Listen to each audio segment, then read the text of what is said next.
Hi everyone, thank you for joining me. For this week's reading, I will be working with the Tarot of Vampires. Okay, this is the beautiful cover of the deck. So today I'm going to be tapping into this because this deck is more about working with your shadow aspects, working with your deeper emotions and things like that. And I feel right now a lot is being triggered in the collective, and I thought that this would be a great deck to work with. And I do have a history actually with this deck, which I will share with you guys. So I had bought this deck years back, around maybe 2015-16, around that time.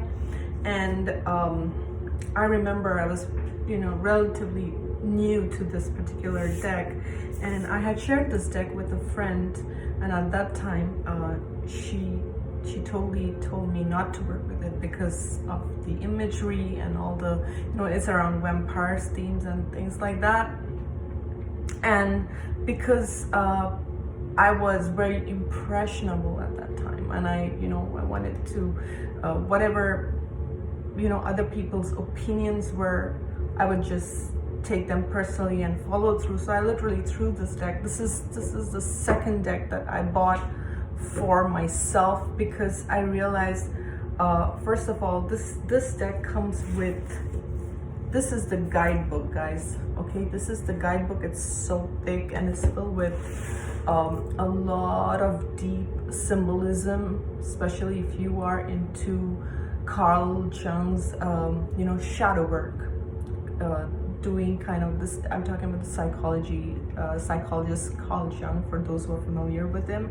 So if you are about doing shadow work and healing your fears and healing your emotions and healing your trauma and things like that, then you are always looking for these are tools that kind of helps you on your journey. So where I'm going with this is, each person has their perspective on what you should do and how you should work with these things. But I have like a blend of, there are a lot of light filled decks that I have, mainly light filled, but I am not afraid to delve into like the darker aspects, or decks that help us work with the shadow aspects, right? So I feel this is a great one and a great tool to work with. So basically I ordered this deck again because it kept popping in my mind, and I felt like it was the right thing to do, to bring a deck that I feel connected to. Okay, so a few cards kind of flipped, and I'm gonna take those. Oops. Okay. Sorry guys, I dropped this one. I'll take two more. And the imagery isn't that bad either. Like, there is a lot of symbolism in it. Okay, so let's get this. Ooh. Okay. Alrighty. So we start first with the Six of Knives. Okay, Six of Knives. Okay. So this is the Six of Swords in the tarot, okay? And with this card, I feel like you have made a decision, or you are clear about what you want and where you wish to move, in which direction you wish to move, okay? There is blood on this. It says knives, so I'm gonna take it as a knife, okay? There's blood on this. So you have like battled a lot of things. You have this, with this raven here, it's like you are trusting your intuition, you're trusting your dreams, you're trusting what your ancestors and guides are telling you, and you are moving in that direction. With the stance that this man has taken and the way he's holding the knife, it's like, I've gained clarity, I know what I want, and I have made that decision to move. And it's, there is a moon in the background, there is this raven here, there's a lot of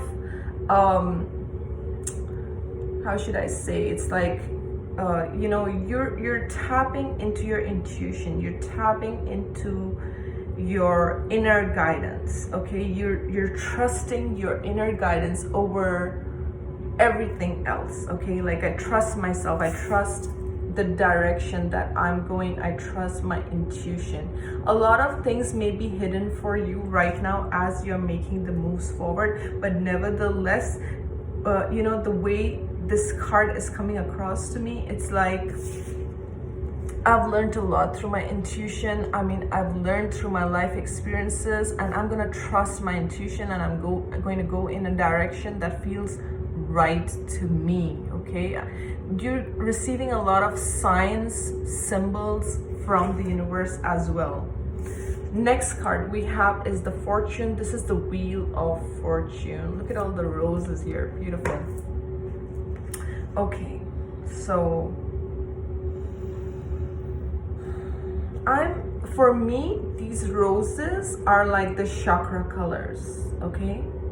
It's like you are being lit, you are shifting, and you are shifting your energy.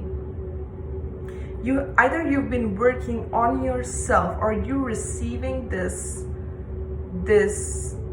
epiphany, this aha moment that, you know, I know which direction I want to go, and I'm trusting that, and it's my own inner knowing which is taking me in this direction. And this Fortune card is more like, yes, you are on the right path. Yes, this is the way to go. Keep going, okay? Now, with the Seven of Grails, this is the Seven of Cups. Okay, this is again a very interesting depiction. This woman has like, you know, a head full of snakes.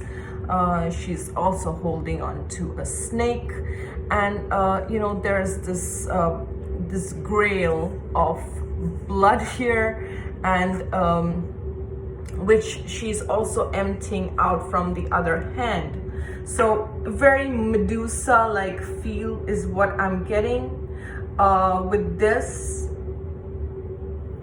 And just let me tap into this, okay? What is going on with this? You know, you're leaving behind all the illusions. You may have been trapped in illusions, trapped in things. And, you know, Medusa, I feel, was also the one, like, you know, no one could capture her, or she had those intense eyes, right? Correct me if I'm wrong, but that's what I remember. Like, you know, no man could go close to her. So I feel like right now maybe you're very triggered, because see, you've walked this journey. There's a tunnel here, and she's right at this edge. Like, you've walked this journey, and now you're like cleansing and releasing all this that has kind of weighed you down. You may be very triggered, you know, with the snakes. It's like you're triggered. One, you know, when people come to you and say things, like you're like, don't trigger me again. I don't want to go back, because you're releasing a lot of stuff. The snake is also about transformation and transmutation. So you are shedding skins, you're transforming, but she has a head full of snakes. So it's almost, what I'm also getting is your guard is up.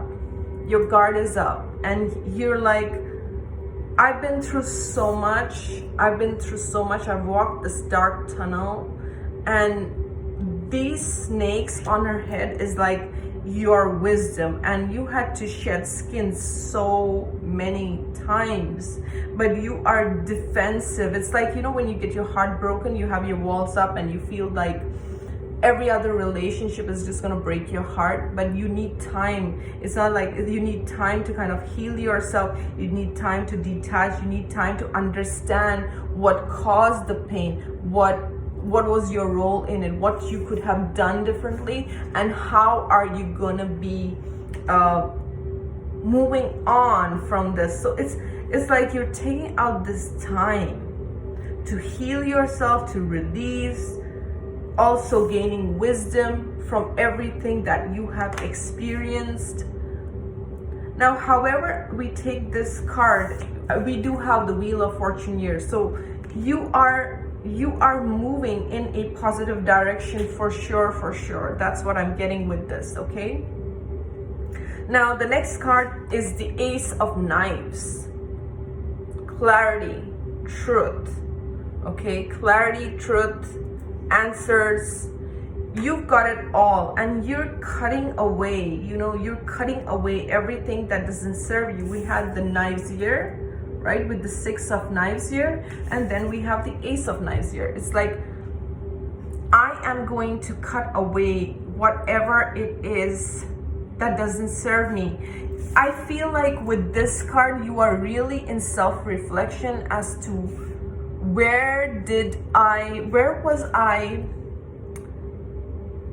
I mean, what was real and what was fantasy? What was my own illusions and my own depictions of the situation rather than what is real and true? So you're kind of sifting through your mind, and sometimes this triggers anger, and sometimes this triggers different emotions. And the Ace of Knives is here to give you clarity and further cut off whatever doesn't serve you. Now, this is the Eight of Grails. This is again a very interesting depiction of the Eight of Grails. As you can see, he's got his face covered, but his hands are tied, and there's a lot of mucky, mucky smoke in the background. The Eight of Grails is the Eight of Cups.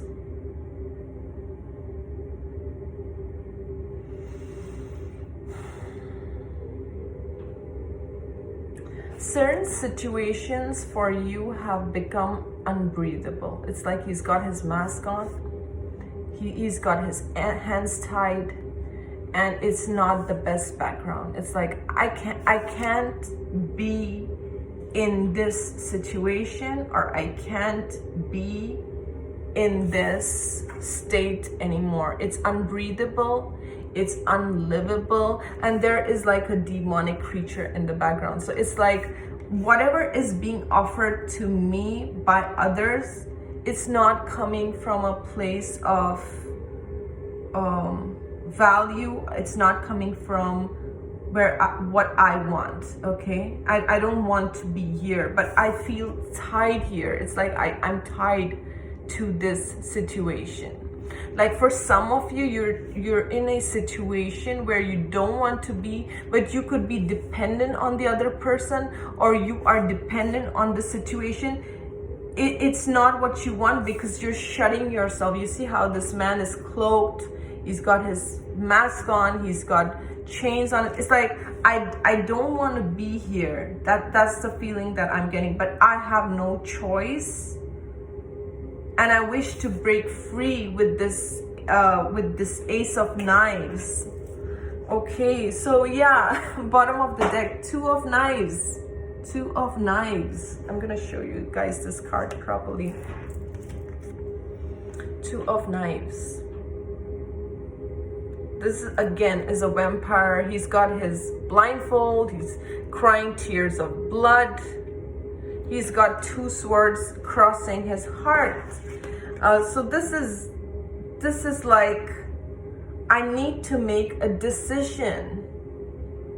I'm at a crossroads. I don't know which way to go, but I am crying tears of blood. I am crying tears of blood. I've got blood on my knives. I've been through it all. I know what this feels like. And I want to cut this. I want to cut this because I have gained clarity with this, okay?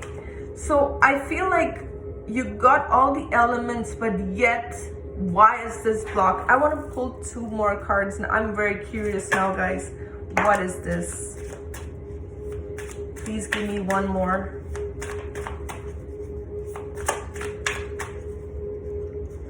Ooh, okay. We have the Ten of Knives. Okay, the 10, oops, almost threw it on my candle. We have the Ten of Knives. Again, a very beautiful depiction of Ten of Knives, okay? She's lying on the bed. She's got this knife thrusted in her.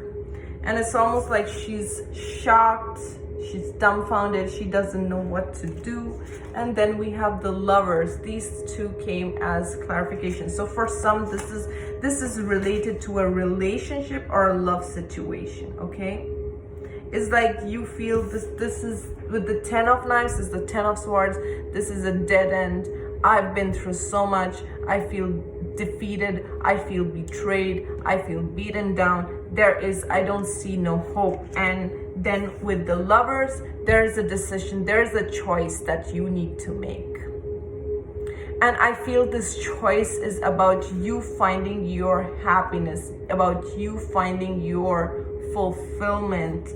What is that I want this time over what it is that others want from me?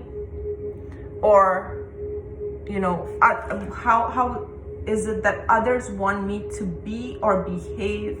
It's very much related to, you know, what I spoke about this deck, you know, initially when I started this video, that I threw my deck because my friend didn't like it, and I was impressionable at that time. And then I got this deck again because it called me and I felt like I needed to work with it. It's like that is how I'm also seeing the same message in these cards. It's like you could have lived for others, you could have behaved in a way or in ways that others wanted you to behave or others wanted you to live. And now it's like you are sifting through, what is the truth? What is the truth for me? What is my truth? My truth doesn't have to be everyone's truth, right? It's my truth at the end of the day, because I am suffocating in this current environment where I'm trying to please others, but I feel all tied up. And look at me, it's like I've shut down. All these parts of me have been shut down because of this tendency of putting others first and never really going within to ask myself, what is that I truly want for myself? But right now, it's like you don't even have a choice. You see all these chakra colors, all these roses here. It's like your chakras are lit. You have awakened to something which you were closed off before. But there is truly a decision that you need to make. There is a heart over mind decision. This could be about a love relationship. This could be about a job. Take it as it applies to your situation. But there has been a brutal end. There has been a brutal ending with this. With the Ten of Knives, you're at your edge. You're at your edge and you're like, this is it. I can't continue. Okay, these two cards are telling me I cannot continue in the same way, because it burns me out and I feel burnt out and I can't take it no more. I have to take a decision which feels right to me, which feels like, you know, I want to stir my inner passion. I want to go in a direction that makes me feel good about myself and about my decision. I don't want to suffocate myself. I cannot stay stuck like this. I cannot feel beaten down like this. I'm tired of crying tears of blood, staying stuck, putting on this mask and showing others I'm happy when I am not, when my soul is crying and I have these chains around me. And yes, there are others who are providing for me, but what are they providing? Is it truly what I want? So I need my truth. So there's a lot of truth coming forward, guys. Ooh, that's quite a reading. I hope you guys enjoyed this reading and enjoyed this deck just as much as I do. Thank you so much for watching. We'll see you next week. Thank you. Bye.